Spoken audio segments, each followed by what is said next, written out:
The story begins not in a courtroom or at a crime scene, but on a glowing phone screen. A thumb scrolls through Instagram late at night, past dog memes and blurry party photos, until it lands on something different. Her, Isla Meridian, a girl whose life seemed bathed in golden light. Her feed was hypnotic. Sunsets in Santorini, rooftop yoga in Los Angeles, sipping espresso on cobblestone streets in Rome. Her captions were short, dreamy, almost like little diary entries. Chasing sunsets, not things. We're all broken, but that's how the light gets in. The world feels endless when you breathe slowly. Unlike other influencers who flaunted designer bags and private jets, Isla's appeal was subtler. She was relatable, barefoot on the balcony, messy bun and coffee in hand, laughing into the wind. No makeup, just freckles. And that relatability made her dangerous. By 2021, Isla had over 2.8 million followers. She wasn't just a face on a feed, she was a friend. She replied to DMs. She liked comments. She remembered usernames. She shared her insecurities about anxiety and loneliness. It's a phenomenon psychologists call a parasocial relationship. It's when an audience member develops a one-sided emotional attachment to a media figure. Think Elvis fans screaming in the 50s. Think Oprah in the 90s. But on Instagram, parasocial bonds are intensified because unlike a TV star, Isla would message you back. It felt personal, real. But the first cracks in her story weren't loud explosions. They were whispers. A fan noticed she posted from Bali at 3 a.m. local time, while live streaming from New York the same day. Another caught a wine glass, casting two shadows in a photo where Isla was supposedly alone. In a beach picture, a ghostly hand lingered on her shoulder. Accusations flew in the comments. Photoshop fail. Girl, is this AI? But Isla always laughed it off. Oops, editing mistake, she'd reply. And her followers forgave her. Because when you trust someone, you explain away the red flags. Over time, Isla expanded her reach. First, book clubs and journaling Zoom sessions.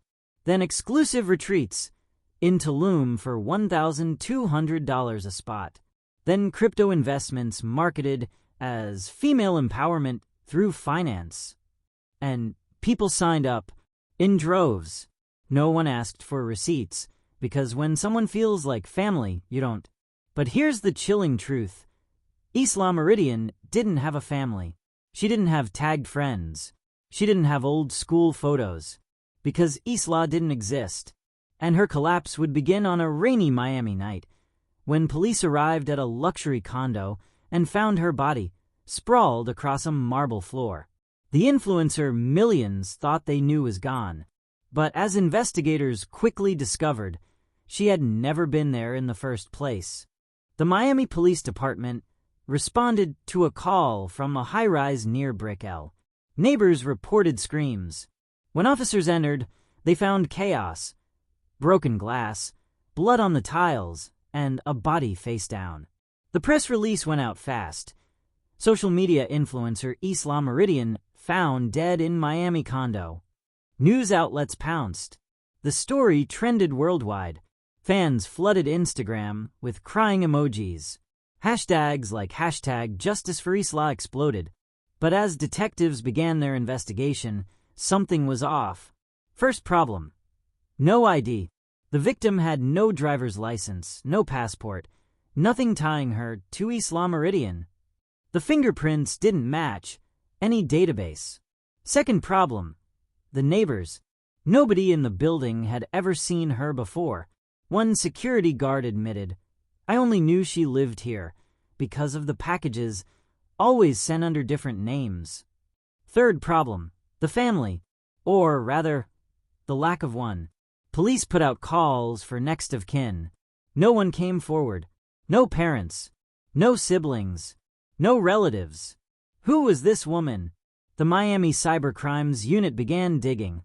They started with her Instagram. At first glance, it was what you'd expect. Thousands of pictures, millions of likes, endless comments.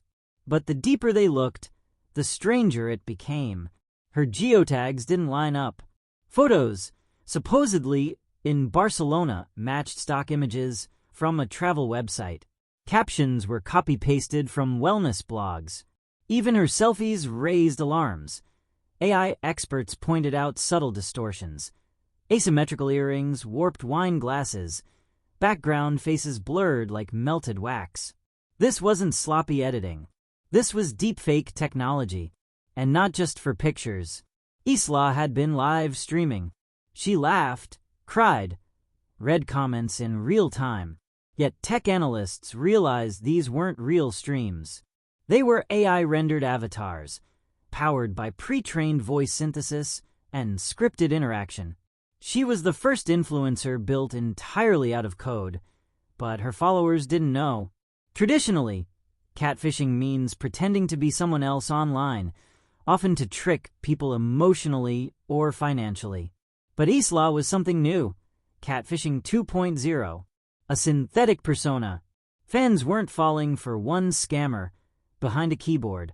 They were falling for an ecosystem of AI tools, automation, and carefully orchestrated scripts. And it worked because Isla's creators understood psychology.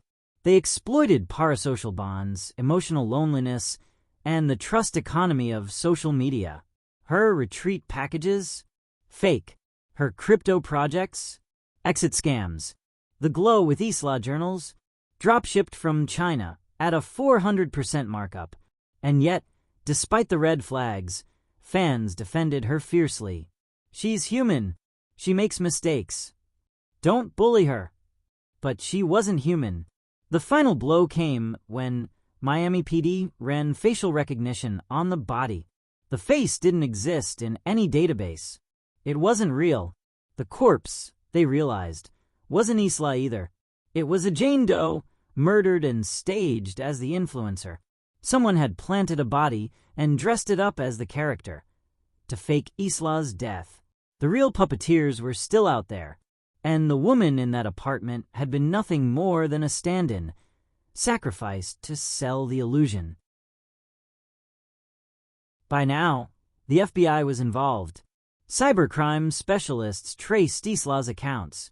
They discovered servers running out of Eastern Europe, payment processors in Dubai, and crypto wallets bouncing through mixers designed to hide their origins. Behind Isla was not a girl with a dream. It was a crime syndicate. They called themselves the Meridian Collective. They weren't selling lifestyle. They were selling trust. And every DM, every live stream, every sunset photo was carefully designed bait. When the truth began to leak, victims came forward. One was a nurse in Ohio. She'd paid $3,000 for Isla's wellness retreat, saving for months. When the retreat was canceled, she was promised a refund. It never came. Another, a college student in Toronto, invested $15,000 into Isla's crypto project. She said she was empowering women in finance. She cried in an interview, "I thought I was part of something good." A father in Texas admitted he spent over $20,000 on Isla's mentorship sessions, hoping she'd help his depressed daughter. "We thought she was real," he said. "We thought she cared." The scope of the scam was staggering. Federal agents estimated the collective had stolen over $42 million worldwide. Agents uncovered how the collective built Isla. They scraped thousands of Instagram accounts for training data. They used GN's, generative adversarial networks, to build her face. They cloned voices from female streamers. They scripted live streams with AI chatbots trained on therapy transcripts. Every laugh, every tear, every "I see you, babe red heart" in the comments fake. The illusion was so perfect that even tech-savvy followers couldn't tell. And because Isla interacted just enough to feel human, fans dismissed any glitches. Here's where it gets complicated. Under US law, fraud is clear, lying for financial gain. But what happens when the person committing fraud doesn't exist? Prosecutors wrestled with this. Do you charge the programmers? The marketers? The moderators who ran Islah's DMs? What about the servers overseas? The Islah case became a legal landmark in synthetic identity fraud, a growing crime category where perpetrators use AI to fabricate entire identities. This wasn't catfishing. This was organized cybercrime. Just when authorities thought they'd mapped it all, a whistleblower emerged. A woman claiming to be an ex-member of the Meridian Collective contacted the FBI. She revealed the most shocking truth of all. Islah wasn't the only one. The collective had built dozens of influencers, fitness coaches, gamers, activists, some with small followings, some with millions, all fake. And worse, some were still active. Right now, maybe even in your feed. The whistleblower explained their strategy. Keep followers emotionally hooked, drip feed small purchases, then roll out big-ticket scams. When heat got too high, stage a dramatic exit. Deaths, disappearances, emotional breakdowns. Each storyline designed to maximize sympathy and silence skeptics. The death in Miami? Just one of those scripted exits. But this time, the FBI had caught on. In 2024, the Department of Justice unsealed indictments against 12 members of the Meridian Collective. Charges ranged from wire fraud to money laundering to identity theft. But even as the trial began, the damage was irreversible. Tens of thousands of victims worldwide had lost money. Some lost their homes. Some lost marriages. Some lost their sanity. Realizing the friend they'd confided in never existed. The psychological scars ran deeper than the financial, because betrayal by a stranger hurts. But betrayal by someone you thought loved you, even parasocially, destroys you.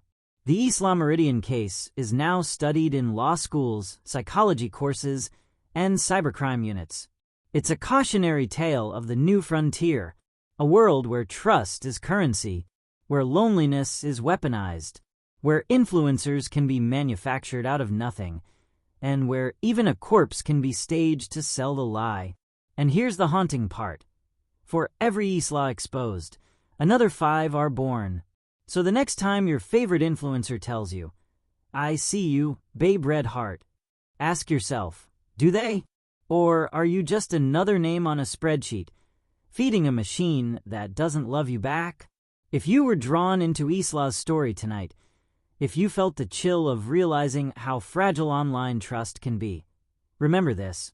Fraud isn't just about money. It's about emotional manipulation. Stay alert. Protect your data. Question the perfect feeds. And if you want more deep-dive true crime stories like this, stories that expose the darkest corners of our digital age, subscribe, hit the bell, and share this video with someone who needs to hear it. Because the next victim could be someone you love,